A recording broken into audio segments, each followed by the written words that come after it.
Bem, vamos lá, Amandinha. Primeira avaliação do dicionário borboleta, tá? Velocidade normal.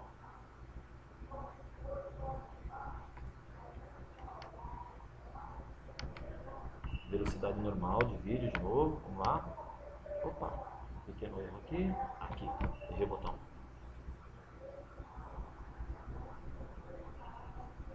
Deu para pegar várias braçadas suas. Então vamos lá. Vamos dar um pause exatamente. Agora. Um quadra mais, um quadra mais, um quadra mais. Entrada na água. Vamos lá. Primeiro, esse aqui é o seu gráfico de força, tá? Gráfico de força. Beleza? Mão esquerda, mão direita, tá? Gráfico de força, gráfico de força. Beleza? Cada braçada, direita e esquerda, cada ciclo de braçada corresponde aos dois gráficos, um em cima do outro. Tá? A gente percebe que as duas mãos têm uma similaridade no gráfico de força, sendo que a mão esquerda, tá? a mão direita, ela alcança picos de força um pouquinho diferente da mão direita, mas a similaridade dos dois gráficos a gente está vendo aqui que é presente. Agora vamos colocar junto com o vídeo, tá? Gráfico com o vídeo. De novo, comparado, a entrada da sua braçada, agora. Tá? A gente percebe que vai ter uma linha aqui, uma trajetória e uma linha aqui em cima. A tela ficou um pouquinho em cima do gráfico de cima, tá? Mas essa linha aqui que está sendo tracejada pelo computador, pelo software, tá? É o ponto que sua mão está na água, tá? A trajetória de força significa uma subida no gráfico a partir do momento que a mão entra na água até o momento da finalização. E esse gráfico, como a gente vai pegando a água na primeira parte da braçada, sobe o cotovelo, acelera para trás, tal, a tendência ideal seria que o gráfico subisse progressivamente, tá? E caísse ao final. Ou seja, que não houvessem essas pequenas quedas de força. Essas quedas de força significam que em algum momento da sua braçada houve falta de agarre, houve falta de pegada, houve falta de geração de força da sua palma da mão, tá? Pelos sensores que a gente tem aqui na sua mão, da sua palma de mão, da palma da mão com a água, tá? Então a gente vê que no começo da braçada o movimento para fora, a sua braçada sobe. Em algum momento aqui a braçada direita cai um pouquinho e a braçada esquerda também cai aqui um pouquinho, a pegada na água. Continuamos o movimento para baixo, onde há uma subida gradual dos dois braços, tá? E aí uma pequena queda novamente, tá? Da braçada. E agora você está no momento de maior propulsão da braçada de borboleta. O que se espera aqui? Que o nadador vai conseguir executar força para o gráfico continuar subindo, ó. Tá?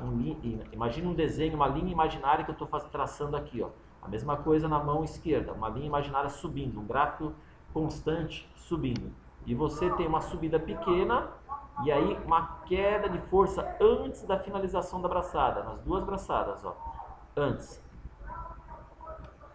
E a saída da mão na água. Perceba que antes de a sua mão sair da água, ainda a gente tem quase que o antebraço inteiro dentro da água, a sua mão já está quase, perdão, a sua força já está quase no zero, ou seja, você já está quase gerando força.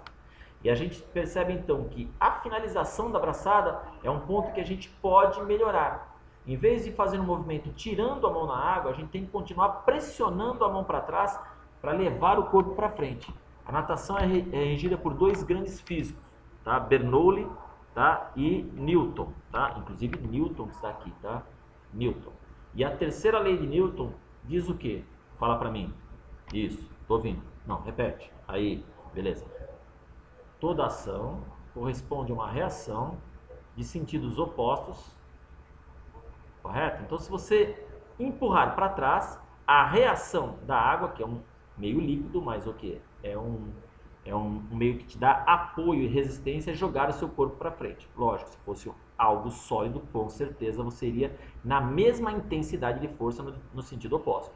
Só que como a água é um meio líquido, é um fluido, não se gera a mesma força que se geraria na parede ou num objeto estático. Mas essa ação final tem que ser empurrado bastante para trás para que você gere força não para cima, mas para frente. Tá? de novo, a saída da tua mão da água um pouquinho para fora, tá? Esse momento aqui, ó, esse momento é um momento que não existe nenhum propulsor no seu nado, ou seja, tem a ação das pernas, que é um propulsor, tá? Que é um propulsor, mas como a gente não tem sensor na planta do pé, nem no peito do pé, lógico que existe um momento aqui que não há pico de força. O teu corpo é levado para frente com a puxada e inércia da braçada, mas também com a ação da perna, tá? Aí leva para frente, aí a entrada da sua mão na água, que vai acontecer agora, tá? Entrada na água, movimento para fora, aonde começa a gerar uma força, uma pegada, continua o movimento para baixo. Nesse momento aqui a gente consegue perceber que nesse momento, se os cotovelos caírem, o que acontece? Há uma queda de força. Então, nesse momento, a coisa mais importante para o nadador de borboleta e nadador de peito, todos os nadadores por sinal, mas principalmente nadadores de borboleta e peito que executam os braços simultâneos, tá? Diferente de crawl e costas, tá? Então é muito mais fácil para nadadores de borboleta e peito manter o cotovelo alto, e você não está mantendo, tá?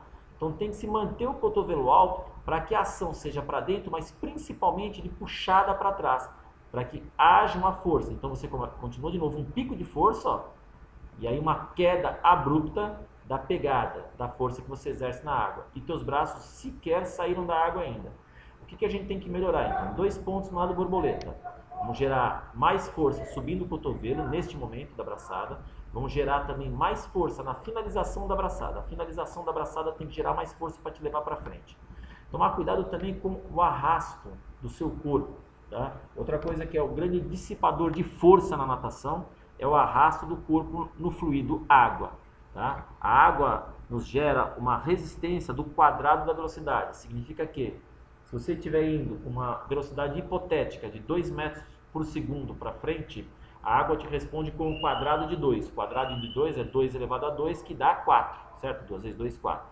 Porém, na hora que você acelera mais e você vai com uma velocidade hipotética de 3 metros por segundo, 3 elevado ao quadrado, ou seja, 3 vezes 3 dá 9. Então, quando você aumenta somente um número, de 2 para 3, você vê quanto a água gera mais de resistência, ou seja, 2 vezes 2 igual a 4 de resistência, 3 vezes 3 igual a 9, mais do que o dobro.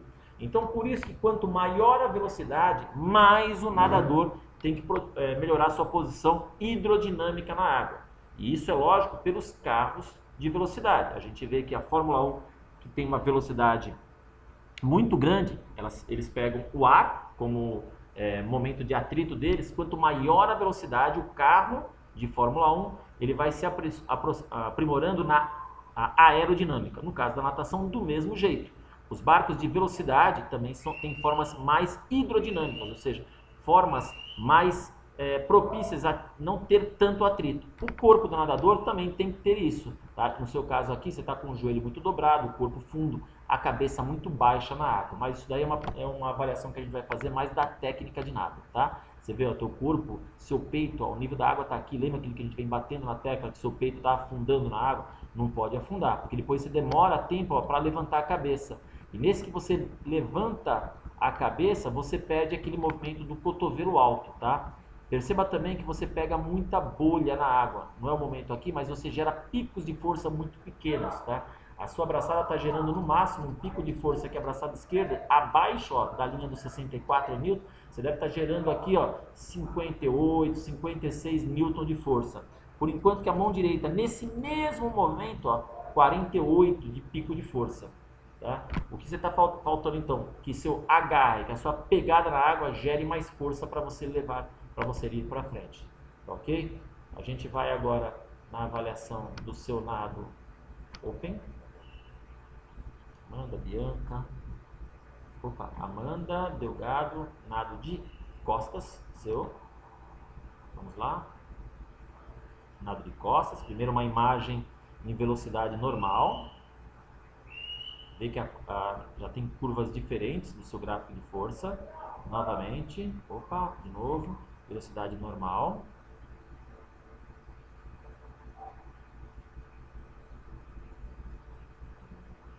A gente pode olhar agora seu gráfico, apenas o gráfico de força aqui, ó. Tá? A gente vê o pico, a gente acelera, muito provavelmente aqui no meio da braçada, tá? aí uma desaceleração, tá? A mesma coisa, perceba que as braçadas agora são alternadas, logicamente, crawl e costas, né? O estilo é de braços alternados, então você vê que uma braçada se posiciona exatamente no momento de fase aérea, ó, fase aérea da outra, tá? Diferente do peito e borboleta, onde os dois grafos caíam um em cima do outro.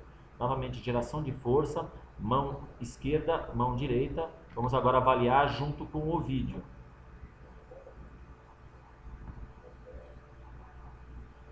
Vamos parar um pouquinho mais próximo. Agora, entrada da mão direita na água. Vamos voltar um quadro aqui, 2 quadros. Ó, entrada na água da sua mão direita. Começa a acelerar e pegar água. E é uma queda brusca, tá? A gente não pode ter essa queda aqui nessa pegadinha de água, tá? Começa a acelerar, um pico de força muito bom. Se acelera a água, vai até lá em cima, ó, chega um pico de força acima de 64 aqui. Só que você ainda não está ainda nem no meio da sua braçada. E o que acontece agora? No meio da sua braçada, onde você tem que continuar gerando força, você cai demais. Lógico, nadadores que nadam costas, que são campeões olímpicos, que nasceram com uma genética, biomecânica, um estilo, ou seja, além do que, do nível orgânico, enzimas e todas as fibras musculares, eles conseguem neste momento continuar, ó, subindo força. Por isso que existe a melhora da técnica de nado, tá? Para que a gente continue melhorando a força, tá certo? Aí você, nesse momento, aí você, ó, tá perdendo água porque você cai demais, ó. No meio da sua braçada, você tá no meio da sua braçada, você estava aqui no pico de força, aqui, ó, na segunda parte, vamos dizer assim, vamos dividir em 3, na segunda parte, no começo da segunda parte da sua braçada, só que você o quê? Você tá fazendo o movimento e já tá, ó, caindo força, aqui, ó, caindo pegada, e aqui, ó, já está no momento que já não gera mais força alguma. Então, o que a gente tem que melhorar? Primeiro, fazer a sua alavanca ser um pouquinho mais aberta, tá? Hoje em dia não existem mudanças bruscas de trajetória de nado, então não há necessidade de fazer uma alavanca muito funda, nem com o cotovelo tão fechado no primeiro momento, tá? E segundo, o chute, a finalização da braçada não deve ser para baixo. A finalização da braçada tem que ser para trás, tem que se jogar a água para trás. Aí a entrada agora da mão esquerda, que o gráfico está aqui em cima. Entrada, já vem subindo a força aqui, olha lá o gráfico, a linha de gráfico, força. Você cai um pouquinho, força, só que como a alavanca está um pouco mais aberta, perceba que aqui você manteve, você cai, mas não cai tão drasticamente como essa abraçada. Então a gente percebe aqui que uma alavanca mais aberta, olha essa alavanca, e ó, um ângulo muito bom no cotovelo. E olha essa alavanca aqui do braço direito. Vamos voltar aos quadros, vamos voltar. Olha só, uma alavanca muito fechada aqui, ó, próxima do corpo, ó, com um ângulo muito maior que 90 graus, tá? Ó, aqui, ó, o ângulo, tá? Se você falar menor, que é o ângulo interno, mas maior se você for falar o ângulo externo do cotovelo. Mas você vê, ela está muito mais próxima, a mão muito mais próxima. Olha aqui, você já caiu totalmente de força, nem se vê a linha de força em cima do seu gráfico. Diferente da braçada esquerda, que você faz ela um pouco mais afastada, um pouco mais aberta, olha aqui em cima. Ainda estava gerando força nesse momento. Menor que o seu pico de força, mas gerando. Então a gente percebe, conforme eu falei, que uma alavanca um pouco mais aberta para você, ela facilita a sua pegada, tá? E pode perceber que ainda você dobra aqui, ó, dobra bem o cotovelo depois. Aqui, ó, neste momento, não se pode jogar água para baixo, tem que se jogar água para trás. Tá? A gente quer que vá para trás a braçada, a mão, que posicione para trás, não, ó, para baixo, tá? Não se pode jogar água para baixo, porque senão você perde água, tá? O que a gente pode deduzir aqui é que uma alavanca um pouco mais aberta te favorece a pegada de água. Vou fechar o vídeo aqui com borboleta e costas, depois eu vou fazer a avaliação e vai vir depois para você peito e crawl, tá bom? Beijo e continue treinando bem. Pipoca.